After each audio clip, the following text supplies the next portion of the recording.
Assalamu alaikum, dear student. Today we will learn about the numerical section of the sixth chapter, ninth class. तो इस हवाले से जो हमारा पहला क्वेश्चन है वो है 6.1, जिसमें लिखा है a man has pulled a cart through 35 metre applying a force of 300 newton. एक आदमी है, वो एक कार्ट को पुल करता है, यानी कि अपनी तरफ धकेलता है, और कितने मीटर पर धकेल के लेके गया है, वो 35 मीटर पर by applying a force of 300 Newton.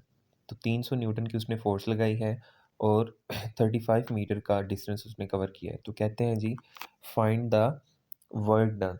अच्छा जी, वर्क डन हमने फाइंड करना है, और एक हमारे पास ये जो है डिस्टेंस हमें मिला है, और एक हमारे पास जो है हमारे पास क्या है, फोर्स। ठीक है, तो हम सिंपली वर्क डन आसानी से फाइंड कर सकते हैं। तो नीचे मैंने सॉल्व किया हुआ है, आइए देखते हैं किस तरह से।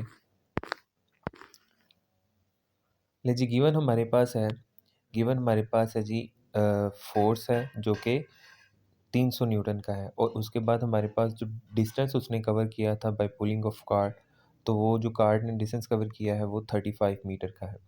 तो वर्क हमने फाइंड करना है, तो उसको हमने डब्ल्यू के साथ डिनोट किया है। तो उसका सोल्यूशन देखते हैं जी। वर्क का हमारे पास फार्मूला होता है W is equal to F D या एफ एस या एफ एच, कोई भी डिस्टेंस या कोई भी हाइट जो है फोर्स के साथ मल्टीप्लाई की जाए तो वो एक वर्क डन हमें मिल जाता है। ठीक है जी, तो इस तरह से हमारे पास वर्क डन आ गया। वर्क डन का फार्मूले में हमने जस्ट वैल्यू पुट की, और उसके बाद हमने इसको मल्टीप्लाई कर दिया, और हमारे पास इसका आंसर आ गया 10,500 जॉउल। ठीक है जी, ये बहुत ही सिंपल सा क्वेश्चन था।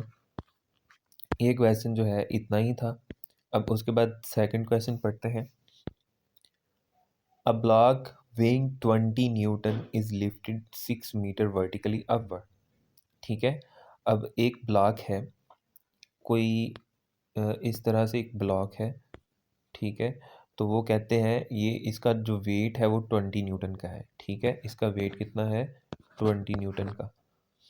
और कह रहे हैं जी इसको अब ऊपर की तरफ लिफ्ट किया गया है, यहाँ से इसको ऊपर की तरफ उठाया गया है। ठीक है, तो जब इसको ऊपर की तरफ उठाया गया है तो ये ब्लॉक जो है 6 मीटर ऊपर गया है। ठीक है, calculate the potential energy stored in it. अब हमने इसको, इसके अंदर जो पोटेंशियल एनर्जी स्टोर हो गई है 6 मीटर हाइट के ऊपर जाके, इसके अंदर जो पोटेंशियल एनर्जी स्टोर हो गई है हमने उसको कैलकुलेट करना है। ठीक है, तो हमारे पास गिवन क्या क्या है, एक तो हमारे पास इसके अंदर इसका जो वेट है ब्लॉक का, और दूसरा इसके उसने जितना डिस्टेंस कवर किया है वर्टिकली। तो हमने फाइंड क्या करना है, पोटेंशियल एनर्जी को फाइंड करना है। तो आइए नीचे मैंने सॉल्व किया हुआ इसे भी, तो पढ़ते हैं जी क्या है सॉल्यूशन इसका। हमारे पास गिवन क्या क्या है, एक तो हमारे पास वेट है, और एक हमारे पास क्या है, हाइट। ठीक है, तो हमने क्या फाइंड करना है, पोटेंशियल एनर्जी। आसानी से हम इसको फाइंड कर सकते हैं जी। ठीक है, पोटेंशियल एनर्जी जो है हमारे पास उसका फार्मूला होता है mgh। अब हमारे पास क्या क्या गिवन है, एक तो हमारे पास इसका वेट है और दूसरा हाइट है। लेकिन हमें क्या क्या चाहिए, हमें g की वैल्यू, m की वैल्यू और h की वैल्यू चाहिए। इसमें से हमारे पास g जो है वो एक्सेलरेशन ड्यू टू ग्रेविटी है, वो 10 मीटर पर सेकंड स्क्वायर ही होती है। इसकी वैल्यू हमेशा 10 ही रहेगी। जी की वैल्यू क्या है हमारे पास, जी हमारे पास हमेशा 10 मीटर पर सेकंड ही रहेगी, पर सेकंड स्क्वायर ही रहेगी। ठीक है, तो जी की वैल्यू मेरे पास हमेशा 10 ही रहेगी। तो अब हमारे पास जो है बचा क्या, मैस। अब वही हमने रिक्वायर है जो कि हमने फाइंड करना है। तो मैस जो है हमें रिक्वायर है जो कि फाइंड करना है हमने। तो मैस मैंने नीचे फाइंड किया है कि हमारे पास जो वेट है इसका 20 न्यूटन है। W is equal to M G वाला फार्मूला यूज़ किया है यहाँ पे मैंने। तो W is equal to M G होता है, तो यहाँ से मेरे पास वेट जो है आसानी से निकला है इसका, जो कि 20 न्यूटन का है, जो कि ऊपर गिवन है। तो यहाँ से मैथ मैं निकाल सकता हूँ, एम इज इक्वल टू ये जी जो है इधर जाके डिवाइड हो जाएगा। ठीक है, तो जब ये जी इधर जाके डिवाइड हो जाएगा तो एम इज इक्वल टू 20/जी आ गया। लो जी, अब सिंपली इसको पोटेंशियल एनर्जी के फार्मूले में जो कि ये वाला था ऊपर इसमें सिंपली पुट कर देंगे। ये वाला जो फार्मूला है इसमें सिंपली ये जो वैल्यू है मैथ्स की भी, और ये जो हाइट की वैल्यू है, और जी हमारे पास 10 ही होता है, इसको पुट कर दें। ठीक है, जी कितना होता है हमारे पास 10। तो इसको हम सिंपली पुट कर देंगे इस फार्मूला में, ठीक है। तो अगर पुट जी की वैल्यू करें भी या ना भी करें, क्योंकि हमारे पास जो मैथ है उसमें जी आ रहा है तो वो कैंसिल भी एक दूसरे के साथ हो जाएगा यहाँ से। तो हमारे पास बचा क्या, हाइट, और हमारे पास साथ में क्या बचा, हमारे पास हाइट को 20 के साथ मल्टीप्लाई कर दें तो हमारे पास आसानी से जो भी आंसर आएगा वो पोटेंशियल एनर्जी का निकल आएगा। ठीक है जी, यहाँ तक आपको समझ आ गया होगा। अब हम चलते हैं थोड़ा सा आगे। नेक्स्ट क्वेश्चन है हमारे पास, a car weighing 12 kilo newton. अब एक कार है, उसका जो वेट है वो कितना है, 12 किलो न्यूटन का, ठीक है, यानी कि 12,000 न्यूटन का उसका वेट है स्पीड कितनी है इसकी, स्पीड हमारे, एक तो हमारे पास चीज़ आ गई वेट इसका, ठीक है, एक हमारे पास आ गया वेट और दूसरा हमारे पास इसकी आ गई स्पीड, ठीक है। तो वेट हमारे पास कितना है 12 किलो न्यूटन और उसकी स्पीड कितनी है 20 मीटर पर सेकेंड।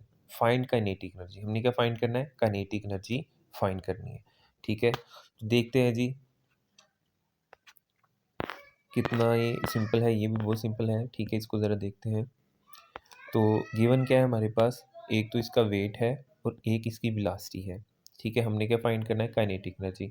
तो हमारे पास काइनेटिक एनर्जी का फार्मूला क्या है, काइनेटिक एनर्जी का फार्मूला हमारे पास होता है 1/2 mv², ठीक है। इसमें से हमारे पास v तो है लेकिन मैस जो है m वो मिसिंग है, ठीक है।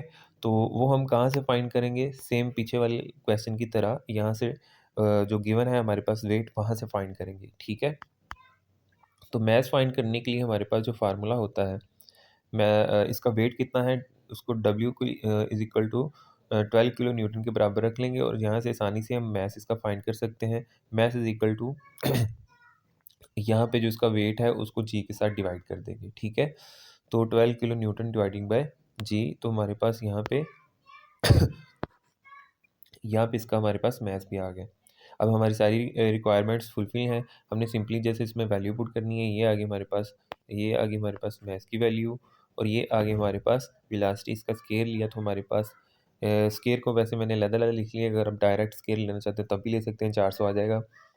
तो सिंपली इन सब चीज़ों को मल्टीप्लाई करके हमारे पास इसका आंसर आ जाएगा। यहाँ पे आखिर में जो किलो है, किलो को मैंने वैसे ही नहीं मतलब इसकी वैल्यू पुट की तो इसको एज इट इज़ नीचे लाता गया क्योंकि आंसर मेरा किलो जॉल में आ जाएगा। तो यहाँ पे आ गया मेरे पास, सारी कैलकुलेशन के बाद आंसर मेरा आ गया कि 240 किलो जॉल। इसके साथ एक और क्वेश्चन कर लेते हैं, फोर्थ क्वेश्चन पढ़ते हैं जी। फोर्थ क्वेश्चन जो है आज का हमारा जो लास्ट क्वेश्चन है आज का, तो इसको पढ़ते हैं जी। इसमें लिखा है कि एक 50 ग्राम 500 ग्राम का स्टोन है, इस थ्रोन वर्टिकली अपवर्ड, ठीक है। एक इस तरह से स्टोन है जिसका जो वेट है वो 500 ग्राम है और इसको ऊपर की तरफ फेंका गया है, ठीक है। और उसकी जब फेंकने की स्पीड है वो है हमारे पास 15 मीटर पर सेकेंड, ठीक है। Find its potential energy at maximum height. तो इस पॉइंट पे जब ये स्टोन पहुंच जाता है तो इस पॉइंट पे इसकी पोटेंशियल एनर्जी कितनी है, और when the kinetic energy when it hits the ground, और इसकी काइनेटिक एनर्जी जब ये दोबारा वापस आके ग्राउंड को हिट करता है। तो जाहिर सी बात है जितनी इसमें काइनेटिक एनर्जी पहले स्टोर थी ऊपर जाने से पहले वो पोटेंशियल एनर्जी में कन्वर्ट हो गई, और जितनी इसमें पोटेंशियल एनर्जी थी बाद में नीचे आने में वही पोटेंशियल एनर्जी जो है काइनेटिक एनर्जी में कन्वर्ट होगी। तो इन दोनों का आंसर बेसिकली सेम ही आएगा, ठीक है। तो देखते हैं कैसे।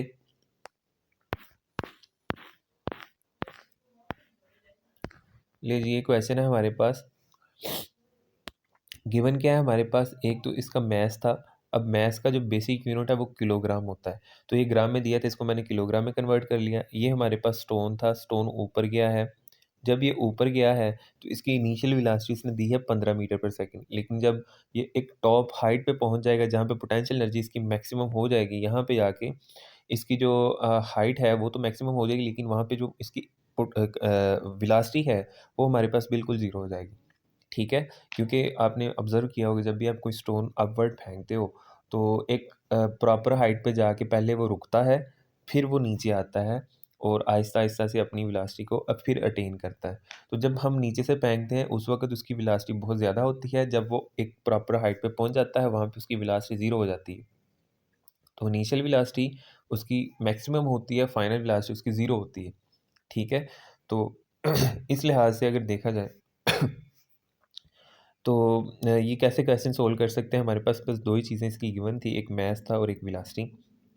तो सबसे पहले हम पोटेंशियल एनर्जी की बात करें तो पोटेंशियल एनर्जी में हमारे पास मास भी है, जी की वैल्यू भी है, जी हमारे पास ऑलरेडी हमें पता है कि 10 होता है, ठीक है?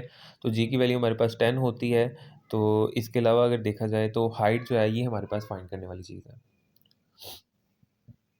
अब हाइट हम कैसे फाइंड कर सकते हैं? हमने मोशन वाले या काइनेमैटिक्स वाले चैप्टर में पढ़ा था थर्ड इक्वेशन ऑफ मोशन के बारे में। तो थर्ड इक्वेशन ऑफ मोशन को मैं यूज़ करता हूँ। मैंने एस फाइंड करना है जो कि हाइट है, एस या एच या जो भी इसका नाम रखें आप। तो ये इसका फार्मूला है 2as = vf square minus vi square. तो यहाँ से जो एक्सेलरेशन है, चूँकि स्टोन जो है ऊपर की तरफ जा रहा है, तो एक्सेलरेशन इसकी क्या आ जाएगी? वो एक्सेलरेशन इसकी नेगेटिव आएगी। तो ए की वैल्यू नेगेटिव है, ठीक है? तो वो हमेशा 10 रहती है। यहाँ पे एक्सेलरेशन की वैल्यू भी पुट कर दी हमने, फाइनल वेलोसिटी हमारी चूँकि 0 थी, इनिशियल वेलोसिटी गिवन था, तो इस तरह से मैंने वैल्यू पुट की तो मेरे पास कुछ इस पैटर्न में आ गया इसका आंसर, ठीक है?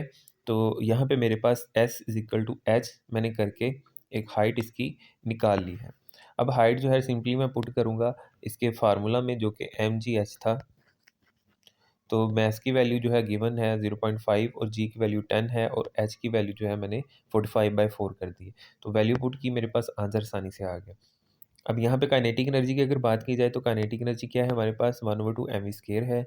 1/2 और एज इट इज़ फार्मूले वाला आ जाएगा और मल्टीप्लाइड बाय मास की वैल्यू जो है यहाँ से ले ली मैंने, मास की वैल्यू ये 0.5 जो ऊपर गिवन थी और वेलोसिटी की वैल्यू इसमें ऑलरेडी गिवन थी। सिर्फ यहाँ पे जो पोटेंशियल एनर्जी था उसका हाइट फाइंड करने के लिए हमें थोड़ी सी कैलकुलेशन एक्स्ट्रा करनी पड़ी है, लेकिन काइनेटिक एनर्जी के केस में बिल्कुल कैलकुलेशन की ज़रूरत नहीं, सिंपल वैल्यूज पुट करके हमारा आंसर आ गया। तो अगर इस आंसर को देखा जाए और इस आंसर को देखा जाए तो दोनों आंसर जो हैं सेम है। इसका मतलब ये है कि जब स्टोन ऊपर की तरफ गया तो उसमें कुछ काइनेटिक एनर्जी थी, वही काइनेटिक एनर्जी कन्वर्ट हुई पोटेंशियल एनर्जी में। जब वो ऊपर से नीचे आया तो वही पोटेंशियल एनर्जी दोबारा काइनेटिक एनर्जी में कन्वर्ट होगी। तो टोटल एनर्जी उसकी कितनी रही कंजर्व? यही law of conservation of energy होता है कि total energy of the system remain conserve, लेकिन एनर्जी जो है एक फॉर्म से दूसरी फॉर्म में कन्वर्ट तो हो ही सकती है। तो उम्मीद है आपको ये लेक्चर समझ आया होगा। आज का लेक्चर बस इतना ही है। तो मिलते हैं नेक्स्ट लेक्चर के साथ। अल्लाह हाफ़िज़।